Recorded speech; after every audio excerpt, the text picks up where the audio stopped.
स्वागत करें। धन्यवाद सर।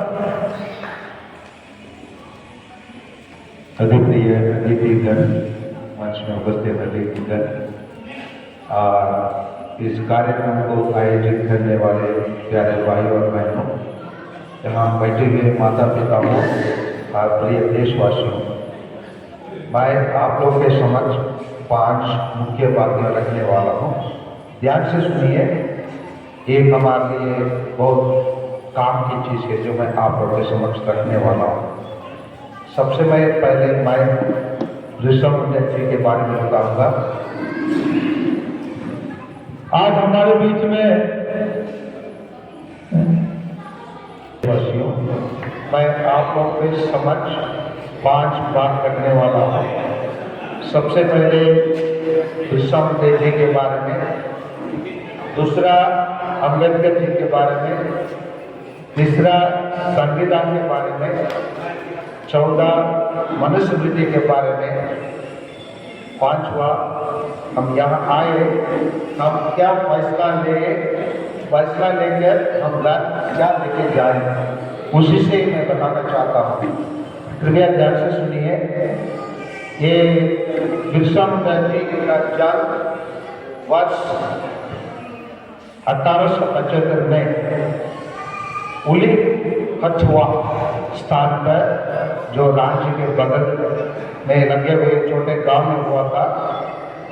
इनका पिताजी का नाम सुगन्ना मुंडा और माता जी का नाम हरमी कट्टू। और ये इसका पढ़ाई चाय बसी में हुआ था। और ये 1890 में अंग्रेज के विरोध लड़ना शुरू किया। और ये लड़ने का सबसे बड़े कारण ये रहा कि लोगों को बहुत टैक्स लगाया जाता था और लोगों को बंद मजदूर के रूपों में इनको उपयोग किया जाता था। इसको विरोध करने के लिए इन्होंने सोचा आवाज़ उठाना है, इसीलिए उन्होंने आवाज़ उठाया। इसलिए उन्होंने सबसे पहले लगभग 7,000 आदिवासी भाइयों को एकत्रित करके अंग्रेजी लोगों को विरोध लड़ना शुरू किया। और जब उन्होंने लड़ना शुरू किया, उन्होंने एक नारा दिया जो उनके मुंडा भाषा में अब रज सिद्ध जना महारानी रज मुंजू जानी, मतलब let the rule of the whites be ended and our राज का। हिंदी में कहेंगे तो अंग्रेज का राज को समाप्त हो जाए और हमारे राज आ जाए, यही उनका नारा था। और इन्होंने विशेष कार्य क्या किया? इन्होंने जो आदिवासी भाई लोग जो सो रहे थे उनको जागने के काम किया। और एक अंग्रेज लोगों को विरोध कैसे करना है उसी के लिए एक नया तरीका सिखाया, जिसको हम कहते हैं गोरिल्ला वार, गोरिल्ला टैक्टिक्स, जिसके द्वारा वो अंग्रेजियों को अचानक आक्रमण करने का तरीका सिखाया, जिसके द्वारा उसमें सफल पाया। और इसी के कारण अंग्रेजी लोग इसको पकड़ना चाहते थे। इसलिए उन दिनों में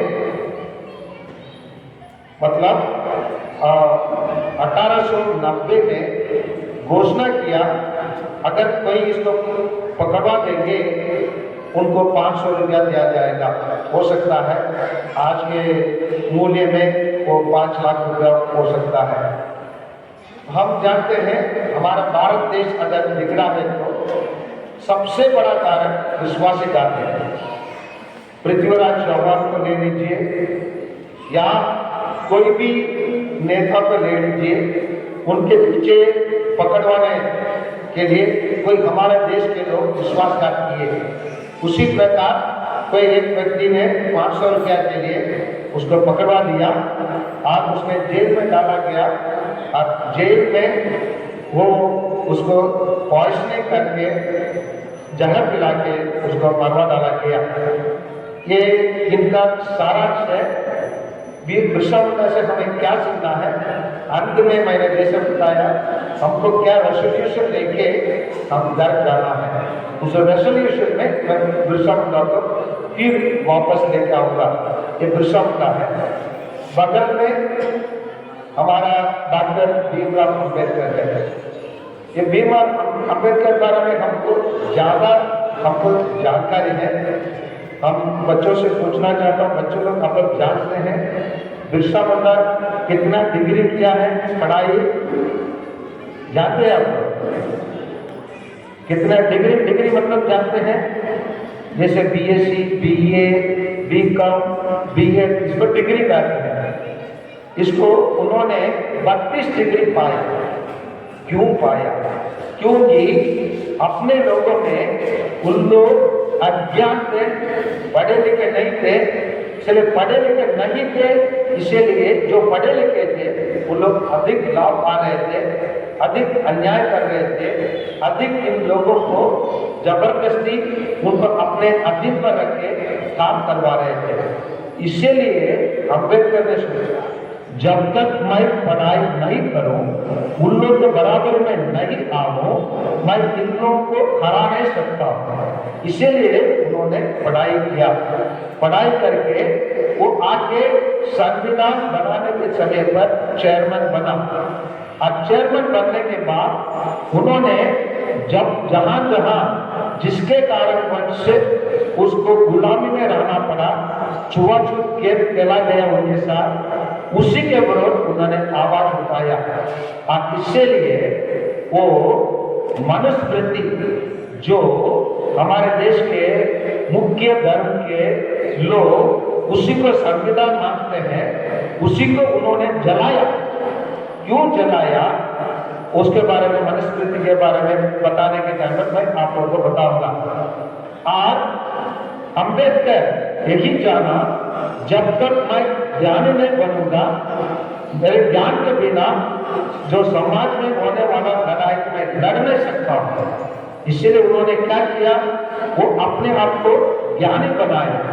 ज्ञानी बनाने के लिए वो विदेश को जाना गया, विदेश से अधिक ज्ञान प्राप्त करके आते हैं। पूरा दुनिया के संविधान को, विशेषकर अमेरिका का संविधान, ब्रिटिश का संविधान, कनाडा का संविधान, आयरलैंड का संविधान, इन सभी संविधान को पढ़ के उसी संविधान में जो कुछ अच्छा रहा उसी को उन्होंने निकाला, उसी को हमारे भारत के संविधान में उन्होंने अपनाया, उसको लिखवाया। लिखवाने के कारण उसी को जब लोगों के सामने प्रस्तुत किया, उसी में उन लोग, क्योंकि वो दुनिया के सभी संविधान को आप एक साथ लेके आकर हमारे भारत के लोगों को प्रस्तुत करना चाहे और अन्य नेता लोग उसको पसंद नहीं किए, इसीलिए उसी में 2773 संशोधन किया गया। और ये संशोधन करने के कारण 165 बार बैठक उन्होंने बुलाया और बुलाकर संविधान को बनाया। आज अम्बेडकर के बारे में ये भी बता सकते हैं, वो कहा, मैं जिस धर्म में जन्म लिया उस धर्म में नहीं मरूंगा, क्योंकि वो धर्म छुआछूत को अपनाता है, अनटचेबिलिटी को महत्व देता है। अनटचेबिलिटी मतलब ये होता है कि ऊपर कोई नीचे और कभी पैर के नीचे, इसी प्रकार व्यवहार को अलग करने के लिए उन्होंने क्या किया? हमारा संविधान में 12 शेड्यूल को अपनाया, जिस शेड्यूल के द्वारा हम जैसे लोगों के लिए, विशेषकर एसटी या ओबीसी, एससी लोगों के लिए फायदा मिलता है। और इसके अलावा संविधान में ऐसा कुछ क्या धारा है जो 15, 16, 17, 340 और 342 और ये सब हमारे लिए बहुत महत्वपूर्ण है। एक अम्बेडकर के बारे में है। अभी हम संविधान के बारे में आते हैं। संविधान क्या है? हमारे लिए एक कानून है, देश का संचालित करने वाला मूल दस्तावेज है। ये मूल दस्तावेज क्या है? ये हमारे लिए क्या क्या देता है, मौलिक अधिकार देता है, साथ के साथ हम लोगों का क्या कर्तव्य है, देश मनुष्य होने के कारण हमें क्या क्या कर्तव्य है उसको बताता है। ये हमारा संविधान दुनिया में सबसे बड़ा लंबा संविधान है। इंग्लिश में कहते हैं the enlarged and the elaborate constitution in the world, मतलब सभी संविधान को ग्रहण किया वाला एक संविधान है, इसीलिए सबसे बड़ा संविधान है। और अधिक कानून हमारे भारत के कानून संविधान में रहता है, 395 कानून रहता है। और इस संविधान में जो सारांश है उद्देश्य के रूप में हम लोग प्रियाम्बल कहते हैं इंग्लिश में, जो दिया है उसी को हम लोग शुरू में हम लोग प्रतिज्ञा के रूप में, हम लोग प्लेज के रूप में, वादा के रूप में हम लोग किए थे। अब उसमें सुंदर लिखा गया है, अब उसमें जो लिखा गया है उसमें 3 शब्द बाद में छोड़ा गया, वही है सेक्युलर, सोशल एंड इंटीग्रिटी। ये 3 शब्दों को आज वही लोग जो देश में अपनी मनुस्मृति के मानने वाले क्या बोलते हैं, ये 3 शब्द को हटाना है। क्यों हटाना है? क्योंकि ओरिजिनल प्रियाम्बल में, उद्देशिका में वो नहीं था, इसीलिए वो 3 शब्द को हटाना है। हटाने से क्या होगा, उन लोग जो चाहते हैं उसी के अनुसार हमारे देश को चला सकते हैं। मैं बोल रहा हूँ अगर आप लोग को 3 शब्दों को हटाना है क्योंकि वो ओरिजिनल प्रियाम्बल में नहीं रहा, उद्देशिका में नहीं रहा, तो उसी के बाद अभी एक रिस्टोरेशन पॉलिसी जिसको कहते हैं EWS, इकोनॉमिकली वीकर सेक्शन के लिए एक आरक्षण किया गया है। वो ओरिजिनल संविधान में नहीं है, जो ओरिजिनल संविधान में नहीं है तो उसी का अभी क्यों लागू करना है? जो ओरिजिनल संविधान में नहीं है बोलते हैं हम लोग, उसके क्यों लागू करना है? ये है अम्बेडकर और संविधान के बाद अभी हम मनुस्मृति में आते हैं। मनुस्मृति क्या है? उन लोग कहते हैं जो ईश्वर से दिया हुआ, एक 4 वेदों से मिला हुआ एक स्मृति है। स्मृति मतलब रिकलेक्शन ऑफ थॉट्स, मतलब जो कोई बोले हैं उसको दूसरे संतान के, दूसरे पीढ़ी को दिया गया है, दूसरा पीढ़ी तीसरे पीढ़ी को दिया गया है। दिए जाने के बाद उसको एकत्र करके लिखा हुआ एक उन लोग के अनुसार एक धार्मिक किताब है। ये धार्मिक किताब ना चेंज कर सकते, ना उसमें कुछ हम परिवर्तन कर नहीं सकते, ना उसको चुनौती नहीं दे सकते, मतलब इट कैनॉट बी चेंज्ड और चैलेंज। ऐसे कोई चीज को हम कैसे स्वीकार करेंगे? क्योंकि उसी मनुस्मृति में कहा जाता है कोई आदमी मछली से पैदा हुआ, कोई आदमी हाथी से पैदा हुआ, कोई आदमी कछुआ से पैदा हुआ, कोई आदमी गरुड़ा से पैदा हुआ। अगर वो बात सच है, गरुड़ा, मछली, हाथी, बिल्ली, चूहा, किसी से पैदा हुआ बात सच है, लिखा हुआ अधिकांश हमारे पास उपलब्ध है। कब से? पिछले 2000 वर्षों से लिखित रूप से। जब से लिखना आपने शुरू किया उसी दिन से आज तक कोई भी आदमी मछली से पैदा होता है, चूहा से कोई पैदा होता है, हाथी से कोई पैदा होता है? नहीं होता है, होता नहीं तो वो कैसे हुआ होगा? इसका मतलब ये पौराणिक है, ये सच नहीं है, एक विकास गलत है। हमारे ऊपर जबरदस्ती सौंपा गया, टोका गया, एक ही चीज को उन लोग बता रहे हैं, इसीलिए इसी चीज को हम ग्रहण नहीं कर सकते हैं। अब दूसरी बात, अध्याय 5 मनुस्मृति में वध संख्या 148 में, विशेषकर स्त्री लोग आप लोग सुनिए, उसमें लिखा है, क्या लिखा है? आप एक स्त्री पहले अपने पिता को बाप मानेंगे, बाप में पति को बाप मानेंगे, अगर पति मर जाता है तो बेटा का बाप मानेंगे। आपके लिए कुछ सुंदर नहीं है, मानने के लिए आप लोग तैयार है? मानने के लिए आप लोग तैयार है? हमेशा पति के नीचे, बाप के नीचे, बेटे के नीचे रहने के लिए तैयार है? हेलो, आप लोग से पूछ रहा हूँ, नहीं तो कुछ वर्षों के बाद आप लोग ये काम हो जाएगा। तैयार है स्त्री लोग? नहीं ना? और एक बताया जाता है अध्याय 5 पद संख्या 149 में कहा जाता है, पति अगर दूसरा स्त्री पे रख दिया, गलत रास्ते में भी चलेगा, वेश्या के पीछे भी जाएगा, फिर भी आप उसको अपना पति परमेश्वर मानना है। मानने के लिए तैयार है? तैयार है आप लोग? नहीं, यही चीज मनुस्मृति में अध्याय 5 पद संख्या 149 में कहा गया है। यही नियम को उन लोग आज एक नया नियम के रूप में बनाना चाहते हैं। उसको कहते हैं विमेंस प्रोटेक्शन। विमेंस प्रोटेक्शन का नाम से विमन को, स्त्रियों को दोबारा गुलामी के रूप में लेके आना चाहते हैं। यही है मनुस्मृति। मनुस्मृति और भी कहता है, यहाँ के ऊपर से बनाया गया कौन है? सिर से ब्राह्मण है, छाती से क्षत्रिय, यहाँ से वैश्य, यहाँ से शूद्र। बात को मान लेते हैं, यही सच अभी फिलहाल के लिए देखे। अभी पिछले इतवार क्या हुआ था? पिछले इतवार को वर्ल्ड कप हुआ था। वर्ल्ड कप में जीतने के बाद ऑस्ट्रेलिया का कैप्टन वर्ल्ड कप में लेके जाकर उसी के नीचे रखा अपना पैर को उसके ऊपर डाल के बैठ गया।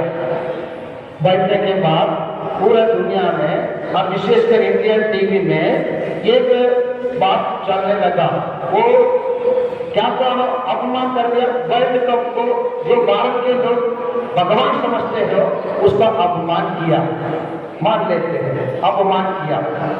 एक व्यक्ति जो खिलौना का एक विजय का चिन्ह के ऊपर पैर लगाया, उसका अपमान समझते हो। जब मानव को आप कहते हो पैर से बनाया गया, उसका अपमान क्यों नहीं समझते हो? समझ रहे नहीं समझ रहे? क्या बात बता रहा हूं, आपको समझ रहे नहीं समझ रहे? हम लोग एसटी लोगों को कहां से बनाया गया बताते हैं? पैरों से बनाया गया। एक विजय का चिन्ह के ऊपर पैर रखना अपमान समझते हो, लेकिन आदमी को कहते हैं वो पैरों से बनाया गया। इसी बात को आप मानने के लिए तैयार है? तैयार है? नहीं है। इसीलिए मैं आप लोगों को 4 बातों को बताया हूँ। बिरसा मुंडा के बारे में बताया हूँ, अम्बेडकर के बारे में बताया हूँ, संविधान के बारे में बताया हूँ और मनुस्मृति के बारे में बताया है। और एक 5वां फैसला आपको और मेरे को लेना है। क्या फैसला लेना है उसको विशेष ध्यान दीजिए, क्योंकि जूलियस सीजर नाम के एक राजा था। उन्होंने वर्ष 47 में, ईस्वी 47 में उन्होंने रोम को आया। इंग्लिश में कहा जाता है आई केम, आई सो, आई कॉन्क्वर्ड। मैंने होता है मैंने आया, मैंने देखा, मैंने विजय पाया। इसका मतलब यही है, हम लोग कुछ प्रोग्राम में आए हैं, प्रोग्राम के देखे हैं और घर वापस चले गए, कोई मतलब नहीं होता। आइए, क्यों आए? मुझे जिस बैठक से मुझे क्या लाभ मिला और मैं घर जाके क्या अपनाऊंगा, उसी को मैं बता रहा हूँ। ध्यान से सुनिए, नहीं सुनेंगे तो मैं बता रहा हूँ, जो संविधान हमारे अम्बेडकर हमको दिया है, कुछ वर्षों के बाद उसको नया नाम दिया जाएगा, उसका नाम होंगे मनुस्मृति। क्या मनुस्मृति का अपना है? संविधान का अपना है? बताइए, क्या का अपनाना है?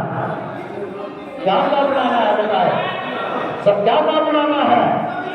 संविधान का अपनाना है। तो मैं जो बोल रहा हूँ उसको सुनिए ध्यान से, उसका अपनाना है।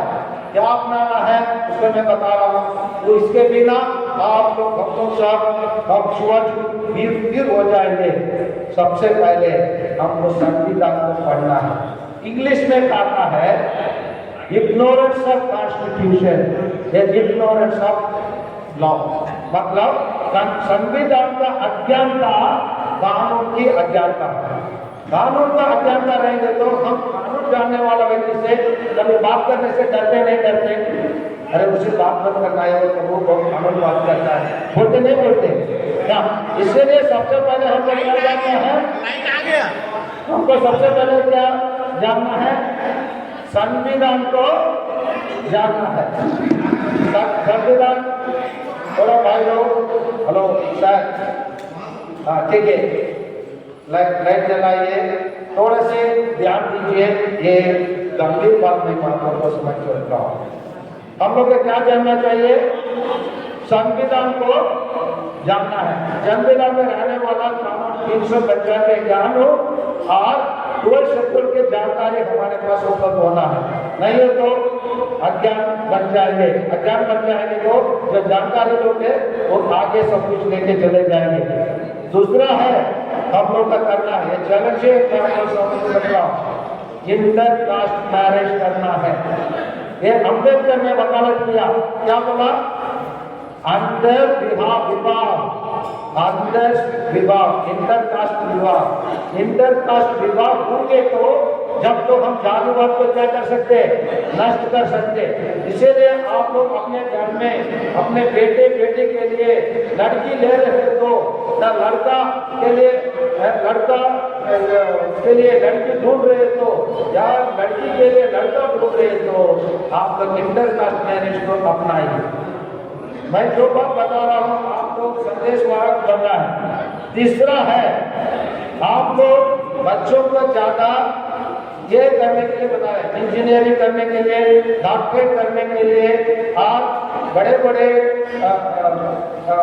जॉब में जाने के लिए करते हैं। इन बातों को छोड़ के आप लोग अपने बच्चों को गाने पढ़ने के लिए भेजिए। ह्यूमैनिटेरियन स्टडीज करते हैं, ह्यूमैनिटेरियन से मानव अधिकार पढ़ने के लिए भेजिए। आप आपके बच्चों को अर्थशास्त्र पढ़ने के लिए भेजिए, आपके बेटे को राजनीति पढ़ने के लिए भेजिए, आपके बेटे को मानव अधिकार पढ़ने के लिए भेजिए।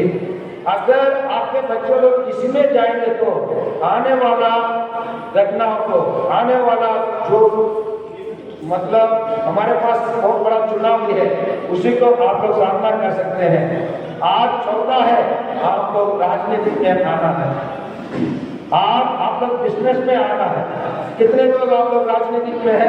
कितने लोग सरपंच है? हम लोग के सरपंच है, परिषद है, आप लोग के सरपंच परिषद है, सरपंच है कोई, आप लोग परिषद है कोई, फिर कुछ नहीं कर पाएंगे, कुछ भी नाम न मिलेंगे। बिजनेस, कितने लोग बिजनेस करते हैं? बिजनेस में आना है। आप लोग प्यारे भाइयों और बहनों, पांचवा चीज आप लोग को जो करना है वो यही है, हम लोग वास्तव में राजनीतिक स्वतंत्र पा चुके हैं। राजनीतिक स्वतंत्र हम लोग 1947 में पाए हैं, लेकिन सामाजिक स्वतंत्र हमारे भारत देश में नहीं है। सामाजिक स्वतंत्र क्या है? उदाहरण के लिए मैं बता रहा हूं, सामाजिक स्वतंत्र नहीं है, उदाहरण के लिए बता रहा हूं। क्यों नहीं है? अभी चुनाव प्रचार में हमारे देश के एक नेता बता रहा है, अगर हम दोबारा सत्ता में आएंगे तो अभी नया बनाया वाला राम मंदिर में सभी लोगों को स्वतंत्र रूप से प्रवेश होगा। एक कार्टून आया है, अगर प्रवेश स्वतंत्र रूप से हो सकता है तो आज का अभी का राष्ट्रपति कौन है? राष्ट्रपति द्रौपदी मुर्मू को आज तक क्यों पार्लियामेंट में प्रवेश, नया पार्लियामेंट में प्रवेश क्यों करके नहीं दिए? नहीं तो ये इसके पहले जो राष्ट्रपति रहा कौन था? वो रामनाथ कोविंद। उसको राजस्थान में जहां ब्रह्मा का मंदिर है, जगह का नाम क्या है? क्या पुरुषक स्थान में जब वो गया था उसको प्रवेश नहीं करने दिया। ये सामाजिक अन्याय है। हम लोग सामाजिक रूप से स्वतंत्र नहीं है, जानते हैं आप लोग। राजनीतिक रूप से हम लोग स्वतंत्र है, लेकिन सामाजिक रूप से सामाजिक स्वतंत्र हमारे देश में नहीं है, अभी नहीं है। अगर सामाजिक स्वतंत्र होता, मणिपुर में जो हुआ और राजस्थान में जो हुआ और उत्तर प्रदेश में जो हुआ, जो स्त्रियों को नंगे करके परेड किए, वो नहीं होता। समझ में आ रहे आप लोग? इसलिए हमको सामाजिक स्वतंत्र के लिए लड़ने की आवश्यकता है। सामाजिक स्वतंत्र हमारे देश में बहुत कम है। स्वतंत्र तो तरफ है, हम लोग कोई भी चुनाव लड़ सकते हैं, कोई भी वोट डाल सकते हैं, राजनीतिक स्वतंत्र है, लेकिन सामाजिक स्वतंत्र हमारा देश में नहीं है। और दूसरी एक बात है, हम लोग का देश भीतर की शक्तियों से कतरा है। भीतर की शक्ति, विदेश से हमारे कोई खतरा नहीं है। भीतर की शक्तियों से, भीतर की शक्तियों मतलब जो कारपोरेट है, कारपोरेट जानते हैं ना, उद्योगपति क्या करते हैं, हमारा जमीन को, हमारे हर चीज को उन लोग राजनीतिक नेताओं के द्वारा खरीद लेते, खरीद कर हम लोग गुलामी में रखते। इसीलिए इसी विदेश शक्तियों से हमारे खतरा है। और इसके अलावा हम लोग के लिए खतरा है, क्योंकि अगर हम लोग कहते हैं जो मनुस्मृति को हम अपनाएंगे, देश के संविधान के रूप में उसको लेके आएंगे, अगर वो लागू किया जाएंगे तो फिर वो वर्ण शास्त्र फिर लागू होगा, तो हमारे संविधान डमाडोल हो जाएंगे। उसी को जैसे अम्बेडकर ने मनुस्मृति के जलाया, उन लोग संविधान को जलाएंगे। संविधान जले जाएगा तो फिर हम लोग फिर 200 शताब्दी पीछे चले जाएंगे, 200 शताब्दी पीछे चले जाएंगे। जाने के लिए आप तैयार है? नहीं तैयार है तो हम लोग संविधान को जिंदा रखना है। आज एक बात मानकर मैं आप लोगों से विदा लेना चाहता हूँ। संविधान जब तक जिंदा रहेगा, जो देश में जो एकदम छोटा व्यक्ति है उसी को भी ये महसूस हो जाए, उसको रक्षा मिलता है संविधान के द्वारा। संविधान के द्वारा जो गरीब है, जो दंगाल है, जो भिखारी है, वो व्यक्ति भी अगर मेरे लिए समस्या होता है तो मैं किसके पास जाऊँ? संविधान के पास जाऊँ सकता है बोल के, उसके पास अगर वो विश्वास होंगे तब वो क्या कर सकता है। हमारा संविधान जिंदा। 3 प्रकार के लोग काम करते हैं। 3 काम क्या करते हैं बता रहा हूँ। एक आत्मा से काम करता है, दिमाग धार्मिक काम करता है। दूसरा है माइंड से काम करता है, मन से, जैसे मैं अभी बोल रहा हूँ तो मन की बात है। तीसरा है अपने शरीर से काम करता है। ये शरीर के काम करने वालों को राजनीतिक लोग अपने गुलामी में रखे रहते हैं। ये शरीर के काम करने वालों को मन से काम करने के लोगों को लेके आने की आवश्यकता है। जब लेके आएंगे हमारा देश पूर्ण रूप से स्वतंत्र होके, यहाँ पर मैं इन सभी बातों को आप एक समझ रखने के लिए मौका मिला है। इसलिए मैं आयोजित करने वालों को धन्यवाद देता हूँ और आप लोग से अनुरोध करता हूँ, हमारे अम्बेडकर जी को हम जिंदा रखना है तो वो अमर रहना है तो हमें संविधान को अमर रखना है। इसलिए आइए हम अम्बेडकर के पक्षों पर चले, उनसे लिखा हुआ नियम को हम जिंदा रखें। जय अम्बेडकर, जय भारत, जय छत्तीसगढ़।